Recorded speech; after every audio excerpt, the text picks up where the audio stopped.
Friend, नमस्कार। कैसे हैं आप सब लोग। मैं नम्रता स्वागत करती हूं आपका अपने यूट्यूब चैनल नम्रता क्लासेज में। दोस्तों, मैं आपको हिंदी साहित्य का इतिहास पढ़ा रही हूं, जिसमें मैंने आदिकाल पढ़ा दिया है। अब मैं भक्ति काल पढ़ाऊंगी, जिसमें भक्ति काल के कुछ टॉपिक पे मैंने पिछले वीडियो में चर्चा किया है। जो लोग नए हैं वो मेरे पिछले वीडियो को देख सकते हैं। थोड़ी सी जानकारी मैं देती हूँ आपको भक्ति काल में। भक्ति काल में मैंने भक्ति काल की उत्पत्ति, भक्ति काल के विशेषता और भक्ति काल के बारे में बहुत उनकी धाराओं के बारे में बताया। भक्ति काल की दो धाराएं थी, निर्गुण धारा और सगुण धारा। निर्गुण धारा में दो शाखा निकली हुई थी, संत शाखा और सूफी शाखा। सूफी शाखा को प्रेमाश्रयी शाखा या प्रेमाख्यान काव्य भी कहते हैं। अब आते हैं सगुण धारा राम भक्ति शाखा पे। उससे पहले आपसे निवेदन है कि मेरे चैनल को लाइक और सब्सक्राइब जरूर करें और बेल आइकन पे जरूर क्लिक करें, ताकि आगे आने वाली नोटिफिकेशन आपको सबसे पहले मिले। तो चलिए आगे बढ़ते हैं, आते हैं अपने टॉपिक की तरफ। सगुण धारा राम भक्ति शाखा। राम भक्ति शाखा के विषय में जो है आचार्य रामचंद्र शुक्ल कहते हैं, प्रेम और श्रद्धा का योग ही भक्ति है। क्या कहते हैं? प्रेम और श्रद्धा का योग ही भक्ति है। अब आगे देख लेते हैं, इसके संप्रदायों के बारे में पहले जान लेते हैं। इसका जो पहला संप्रदाय था वो, इसमें विभिन्न संप्रदाय की स्थापना हुई, तो देख लेते हैं। तो श्री संप्रदाय रामानुजाचार्य जी ने श्री संप्रदाय की स्थापना की। इनका जो जन्म समय था रामानुजाचार्य का, वो 1016 से 1127 ईस्वी था। दूसरे ब्रह्म संप्रदाय में माधवाचार्य आते हैं। तीसरे रुद्र संप्रदाय में विष्णु स्वामी। फिर आते हैं सनकादि संप्रदाय। सनकादि संप्रदाय में निर्वाकाचार्य आते हैं। अब आते हैं रुद्र संप्रदाय में जो है वो वल्लभाचार्य आते हैं। तो चलिए आगे बढ़ते हैं और देखते हैं कि जो है राम भक्ति शाखा के पहले जो कवि वो हैं, किसे माना जाता है। पहले कवि जो षटकोप को माना जाता है, लेकिन हम रामानंद से शुरू करेंगे क्योंकि ये बहुत महत्वपूर्ण है। तो चलिए आगे देखते हैं। रामानंद जी का जो जन्म समय है वो 1368 ईस्वी से लेके 1468 ईस्वी है। और इनकी रचनाओं के बारे में जान लेते हैं। जो रामानंद हैं, इनको राम काव्य के पुरस्कर्ता माना जाता है। तो राम काव्य के पुरस्कर्ता हिंदी में माना जाता है, तो ये याद रखिएगा। इनकी पहली रचना है वैष्णवमतार्थ भास्कर। इनकी दूसरी रचना जो है वो रामार्चन योग है। इनकी तीसरी रचना राम रक्षा स्तोत्र है।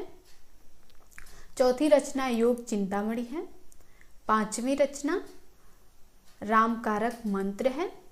छठवीं रचना जो है वो हनुमान जी की आरती, जो कि आप लोग जानते ही होंगे, आरती कीजिए हनुमान लला की, ये इन्होंने ही लिखी है। अगली रचना जो है इनका आनंद भाष्य है। इन्होंने जो है रामावत संप्रदाय की स्थापना की। किसकी स्थापना की? रामावत संप्रदाय की। अब आगे बढ़ते हैं, देखते हैं अगले कवि के बारे में। तो राम भक्ति के अगले कवि हैं ईश्वरदास। इन्होंने अंगद पै नाम से पुस्तक लिखी। दूसरी पुस्तक इनका है राम वनवास। अगला देख लेते हैं कौन से कवि आते हैं। अग्रदास। अग्रदास ने रामाष्टक या अष्टयाम लिखा। इनकी बहुत महत्वपूर्ण रचना है अग्रदास की। राम भजन मंजरी लिखा इन्होंने। फिर अगली रचना इनकी है राम ध्यान मंजरी। अगली रचना इनकी है हितोपदेश उपखाड़ा बावनी। अगली रचना उपासना बावनी है। अगली रचना इनकी कुंडलियां हैं। और इन्होंने जो है वो रसिक संप्रदाय की स्थापना की। किसकी स्थापना की? रसिक संप्रदाय की। अब आगे बढ़ते हैं, देख लेते हैं अगले कवि के बारे में। विष्णुदास अगले कवि हैं। इनकी रचनाएं जो है वो महाभारत कथा है। दूसरी रुक्मिणी मंत्र है। तीसरी स्वर्गारोहण है। चौथी रामायण कथा, जो राम कथा संबंधित हिंदी का प्रथम प्रबंध काव्य है, तो इसको ध्यान में रखिएगा। हिंदी के प्रथम प्रबंध काव्य राम कथा संबंधी रामायण कथा है। किसकी? विष्णुदास की। अब आगे बढ़ते हैं, देख लेते हैं गोस्वामी तुलसीदास जी। दोस्तों, ये बहुत ही महत्वपूर्ण कवि हैं राम भक्ति शाखा के, और ये बहुत से कंपटीशन एग्जाम में पूछते रहते हैं इनके बारे में। तो इनकी रचनाओं को मैंने विस्तार से लिखा हुआ है, और विस्तार थोड़ी बहुत रचनाओं के बारे में बताऊंगी भी, तो देख लीजिए। गोस्वामी तुलसीदास जी का जन्म 1532 से 1623 ईस्वी, इनका जन्म तिथि जरूर याद रखिएगा। तो 1532 से लेके 1623 ईस्वी माना जाता है। पहली रचना इनकी जो है वो गीतावली है। गीतावली में जो है इनमें सूर्य के समान वस्तु व्यापार का वर्णन किया गया है और इसमें 7 कांड हैं। अब अगले आते हैं रामचरितमानस। इसमें भी 7 कांड हैं। ये प्रबंध काव्य कहे जाते हैं, तो ये इसमें कंफ्यूज मत होइएगा कि ये महाकाव्य हैं, ये प्रबंध काव्य हैं, क्योंकि जो महाकाव्य होता है वो 7 कांड से अधिक होता है। तो इसमें 7 कांड ही हैं। जैसे गीतावली में 7 कांड हैं, वैसे रामचरितमानस में भी 7 कांड हैं। 7 कांड में जो है वो अयोध्या कांड को हृदय कांड कहा गया और दीपक का स्रोत जो है वो उत्तर कांड को कहा गया। अब आगे जो है बता देते हैं थोड़ा बहुत। इसमें वक्ता श्रोता के माध्यम से इसको क्रम में लिखा गया। तो इसको पहले शिव पार्वती को सुनाते हैं, ज्ञानवस्त को सुनाते हैं, और काकभुसुंडी गरुड़ को सुनाते हैं, और तुलसीदास जी जो है वो संत समाज को सुनाते हैं। तो ये भी पूछता रहता है कभी कभी, जरूरी नहीं है, फिर भी मैंने आपको बता दिया। अब आगे आते हैं, वो कथा रामायण इनकी रचना है। अगली रचना जो इनकी है वो है कुंडलियाँ रामायण। अगली रचना जो है इनकी वो है छप्पर रामायण। अगली रचना देख लेते हैं, वो पदावली रामायण है इनकी।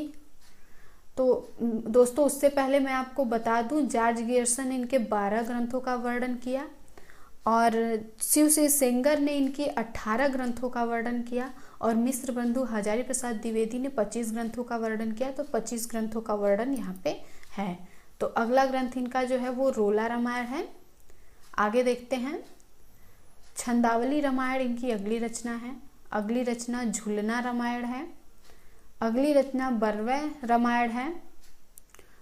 अगला रचना जो है वो रामलला नहछू है। अगली रचना रामाज्ञा प्रश्नावली, ये ज्योतिष संबंधित रचना है। रामलला नहछू में प्रधान रस जो है वो श्रृंगार है। आगे देखते हैं, पार्वती मंगल और जानकी मंगल, ये 2 रचना इनकी हैं। अगली जो है वो जानकी मंगल में 216 छंद हैं। अब आगे बढ़ते हैं, देखते हैं बैराग संदीपनी में रस जो है वो शांत है और भाषा इसकी जो है वो ब्रज भाषा है। अगला जो है वो संकट मोचन लिखते हैं। अगली रचना इनकी है कवितावली जो है वो यह कवित्त सैया छप्पै शैली पे लिखा गया है और इसमें भी 7 कांड हैं। तो गीतावली, रामचरितमानस और कृष्ण गीतावली, इसमें 7 कांड हैं। तो इसको भी ध्यान से में रखिएगा।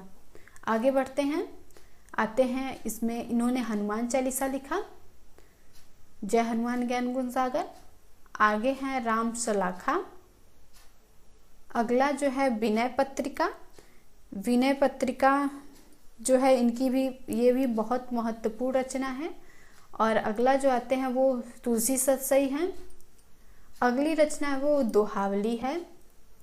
अगली रचना राम सतसई, और जो अंतिम रचना है इनकी हनुमान बाहु है। कहा जाता है किसी रोग से ग्रस्त थे, तो इस ग्रस्त के कारण उन्होंने हनुमान बाहु लिखा। तो चलिए आगे बढ़ते हैं, देखते हैं अपने अगले कवि पे। नाभादास, ये भी बहुत महत्वपूर्ण कवि हैं।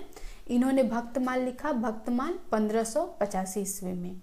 और अष्टयाम और भक्तमाल, 2 इनकी रचनाएं हैं नाभादास की। अगले आते हैं केशवदास, ये भी राम भक्ति शाखा के बहुत महत्वपूर्ण कवि हैं। इनका जन्म जो है 1555 ईस्वी से लेकर 1617 ईस्वी माना जाता है। चलिए इनकी रचनाओं के बारे में जान लेते हैं। इन्होंने लिखा रसिक प्रिया 1591 ईस्वी में। दूसरी रचना इनकी है रामचंद्रिका, जो बहुत महत्वपूर्ण है। इसको एग्जाम में पूछता रहता है कि रामचंद्रिका किसकी है, तो ये याद रखिएगा केशवदास की है। ये 1601 में लिखा गया। और राम स्वरूप चतुर्वेदी जो है इसे छंदों के अजायब घर मानते हैं, मतलब मानते हैं, इन्होंने कहा हुआ है। चलिए आगे बढ़ते हैं, कवि प्रिया 1601 में।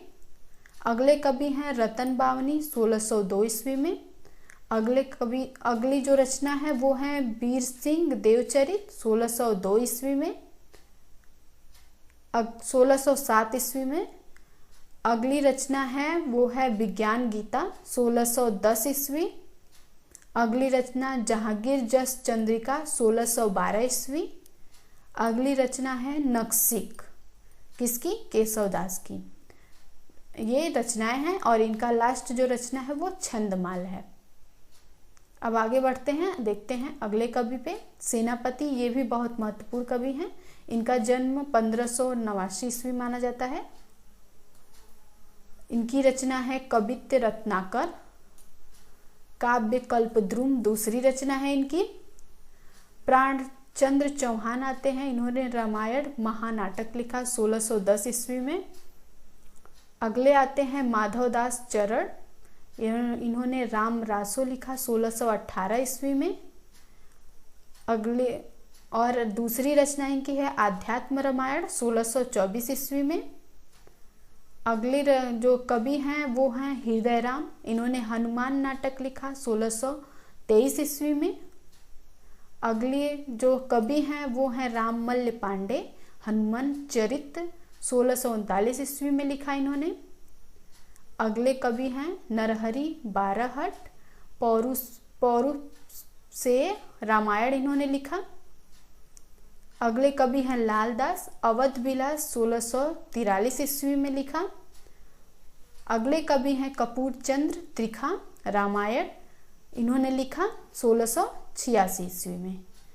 अब यहाँ पे राम भक्ति शाखा समाप्त होती है। अब मैं आगे कृष्ण भक्ति शाखा पे चर्चा करूँगी।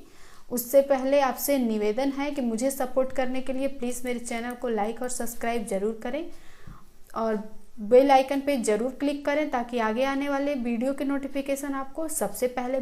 बहुत बहुत धन्यवाद।